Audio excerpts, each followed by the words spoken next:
Pixar is riding high waves at the moment with lots of stuff to talk about. Aside of updates on Toy Story 5 and Hoppers, both releasing next year, the major topic of interest should be the studio's latest feature, Elio, that just sweeps into theaters now. Additionally, the studio also announced a brand new film.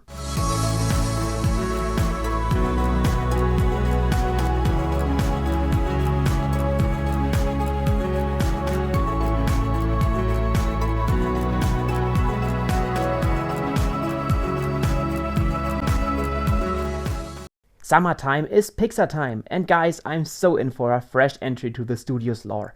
Let's get right into a recap of Elio, the newest animated feature out in theaters now. Elio follows the 11-year-old boy of the same name who feels lonely on Earth and aspires to be abducted by aliens. When his wish comes true, he befriends outsider Gordon, whose father's power ambitions have caused a galactic crisis. Unlike my previous breakdowns, this video will take a look at what critics have to say about the film. The movie holds a wonderful 85% approval rating on Rotten Tomatoes based on 131 reviews as of now. If you skim through all the comments, even those that are negative or mediocre, can't take away the shine of this new space adventure. The critics' consensus reads: catapulted by its theme of building self-esteem, Pixar's latest cosmic wonder, Elio, boasts a fanciful world of original creations to dazzling effect. We've seen lots of footage of the film on social media that have already teased the beautiful animated world Elio is set in, as well as the vividly gorgeous colors that may remind you of Coco's visual treats. That's exactly what I feel reminiscent of while reading. Elio's themes generally receive much acclaim in various reviews. Negaya Chambers acknowledges its meaningful life lessons for all ages, whereas comicbook.com highlights the bravery of being who you are, even if it means to be vastly different. Nell Mino of Movie Mom adds that Elio offered all the ingredients of a good Pixar film, a heartwarming story with endless imagination, charm, and wisdom. Self-esteem, loneliness, and emotional depth is what many critics praise about Elio. I remember one promotional clip from the film where Elio addresses his feeling of not being wanted, and it made me drop quite some tears, even though emotional films catch me with ease. The same applies to a moment when Gordon remembers being called many things, from a headache to a disappointment, before Elio finally considers him a friend.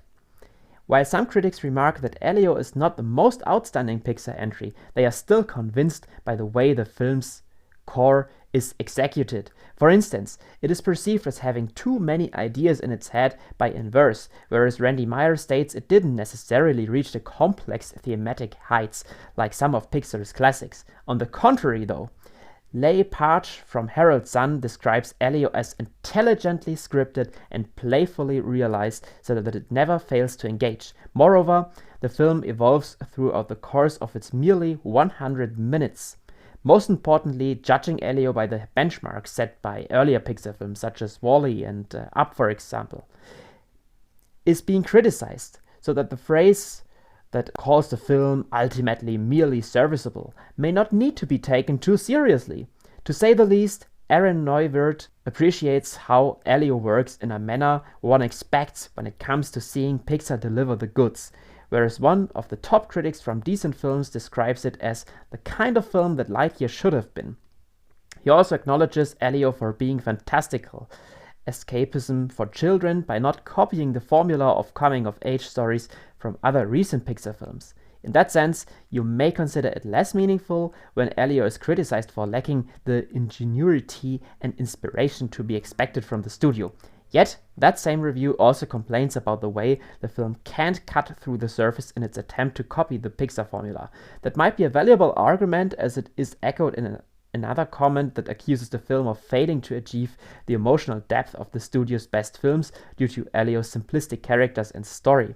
In fact, the quality of the characters has rarely been examined in any other reviews.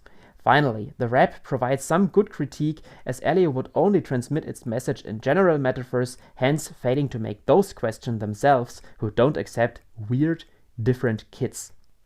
In summary, Elio proved it's worth being called a Pixar film. It receives huge appraisal for its themes of self-esteem, loneliness, and acceptance that offer a diversion to the typical coming-of-age stories recent Pixar films have had. Elio delivers in terms of emotions as much as it astonishes with its creative world-building and vibrant animation, even though it ends up being superior to the greatest classics of the studio. To put it in Andrew Parker's words from The Gate, heartwarming and packed to bursting with visual ingenuity, tear-jerking moments, and sharp humor, Elio is one of Pixar's absolute best.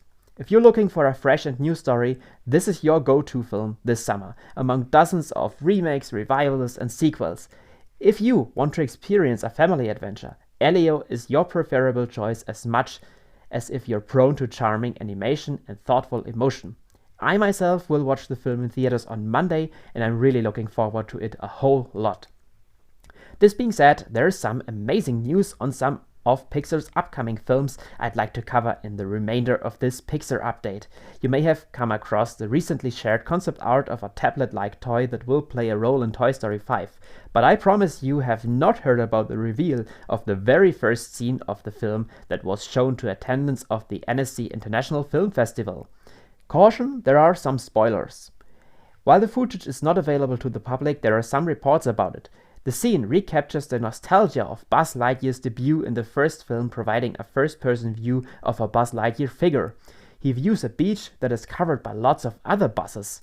This advanced toy features an LED screen on his chest, which he uses to activate his fellows.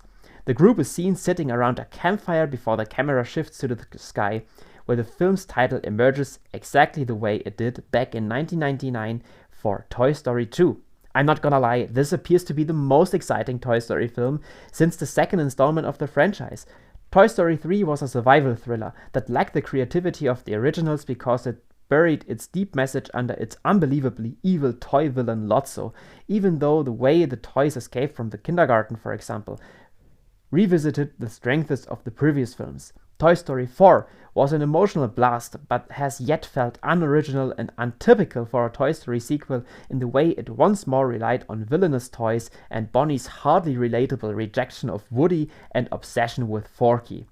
The fifth installment, it seems, tries to balance the emotional depth of the newer films and the classic charm of the original. It emulates iconic moments in a genuine way and emphasizes classic characters like Buzz and Jessie, who were both diminished in the fourth film. Tim Allen teased it repeatedly, and the more updates we get, the more I feel it. Meanwhile, the film adds a whole new layer to the world of the franchise by exploring the theme of technological innovations that threaten the value of play. My generation grew into mobile phones about a decade ago. New generations of kids are raised with digital devices. My expectations for Toy Story 5 are high, so I'm really looking forward to it. Before the film releases, however, Pixar will gift us another original film first. Hoppers. The adventure follows Mabel, an animal lover who makes use of a technology that hops human consciousness into robotic animals. She uncovers secrets within the animal world along her journey. Pete Docter showed 2 clips from the film that have caught my curiosity. One shows how Mabel tries to intervene when a bear is about to eat a beaver. Both prey and predator are irritated before the Beaver King explains the circle of life to Mabel. The second scene features a glimpse on the potential villain of the film, Mayor Jerry, whose ambitions in terms of urban development threaten animal life. Here, Mabel and a newfound friend of hers try to make him listen and follow to the pond where all the beavers live. At first glance, last August, Hoppers looked weird to me, as I could hardly imagine what would expect me. Now, however, I'm convinced this might become a great addition to the Pixar lore. The film touches the environmental threat of our age in a smart way by taking the perspective of different actors. From what I've read, the film also plays with different styles. Hence, the animals look more cartoonish when among themselves, but appear less characteristic as soon as humans emerge. That's some metaphorical visual language which does not only sound creative but also very unique to me. I'm looking forward to how the story of the film unfolds and how the idea at core will be executed. Finally, Pixar announced Gatto, yet one more original film that will delight us in 2027.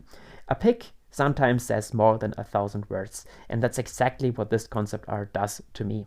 Luca director Enrico Casarosa takes us to Italy again to follow the story of Black Cat Nero. Indebted to a mob boss, Nero questions whether he has lived the right life and is forced to ally with a street artist that may lead him to his purpose.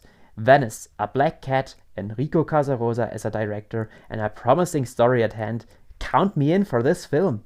I love the concept and the appeal from this first concept art a whole lot, and can't wait for more updates to come until the release in 2 years.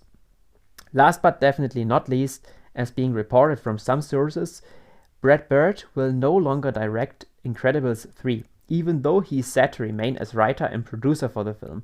Peter Sohn, who has worked closely with Bird, will take the director's chair instead. Brad Bird is busy with the production of Skydance Animation's upcoming film Ray Gun, a science fiction adventure he has first approached to do 30 years ago.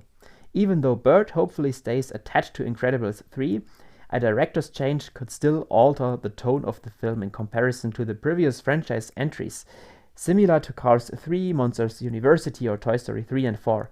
Yet Inside Out 2 proved that even a replacement of the one and only Pete Docter can result in a flawless film. Other than that, The Incredibles could indeed just need a new touch in their next adventure. We can expect as early as 2028. We are now truly at the end of this exciting Pixar update. Thank you a ton for watching, no matter which chapter I left you at. Before I quit, I may recommend you watching my breakdown of the latest updates on the upcoming Cars area at Walt Disney World.